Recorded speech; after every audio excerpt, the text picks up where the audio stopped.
मुख्यमंत्री माझी लाडकी बहीण योजनेतील संपूर्ण लाडक्या बहिणींना आनंदाची बातमी आलेली आहे। तर बघू शकता अशा प्रकारे एक GR प्रसिद्ध झालेला आहे आणि यामध्ये KYC करण्यासाठी 31 तारखेपर्यंत संपूर्ण महिलांना मुदतवाढ देण्यात आलेली आहे।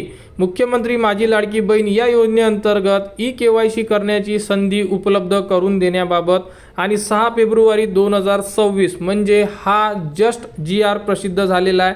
तर बघू शकता यामध्ये मुख्यमंत्री माझी लाडकी बहीण योजनेमध्ये ज्याही महिला KYC करू शकलेल्या नाही आहे, KYC चुकलेली आहे, तर त्या संपूर्ण लाडक्या बहिणींना 31 मार्च 2026 पर्यंत KYC करण्यासाठी मुदतवाढ देण्यात आलेली आहे। तर बघू शकता तुम्ही GR मध्ये सुद्धा की तर यामध्ये सुधारणा सुद्धा करू शकता। मुख्यमंत्री माझी लाडकी बहीण या योजनेअंतर्गत 31/12/2025 पर्यंत ज्या लाभार्थी महिलांनी KYC प्रक्रिया पूर्ण केलेली आहे, तथापि सदर प्रक्रिया पूर्ण करताना लाभार्थ्यांच्या कुटुंबातील सदस्य शासकीय, निमशासकीय, कंत्राटी कर्मचारी म्हणून सरकारी किंवा राज्य सरकारच्या स्थानिक संस्थेमध्ये कार्यरत नसावा किंवा निवृत्तीवेतन घेत आहे किंवा कसे याबाबतचा जो पर्याय निवडताना चुकीचा पर्याय निवडण्यात आलेला आहे, अशा लाभार्थी महिलांसाठी ऑनलाईन KYC मध्ये पुन्हा एकदा सुधारणा करण्यासाठी 31/3/2026 पर्यंत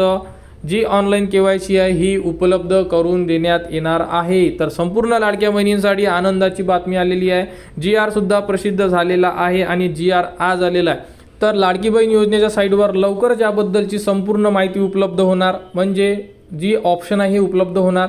ऑप्शन आल्यानंतर संपूर्ण A to Z माहिती तुम्हाला आपल्या चॅनलवर देण्यात येणार। त्यासाठी KYC कशी करायची या संदर्भात सुद्धा व्हिडिओ तुम्हाला आपल्या चॅनलवर देण्यात येणार। त्यासाठी आपल्या चॅनलच्या कनेक्टमध्ये राहा, चॅनलला सबस्क्राईब करा व हा व्हिडिओ इतरांपर्यंत शेअर करा।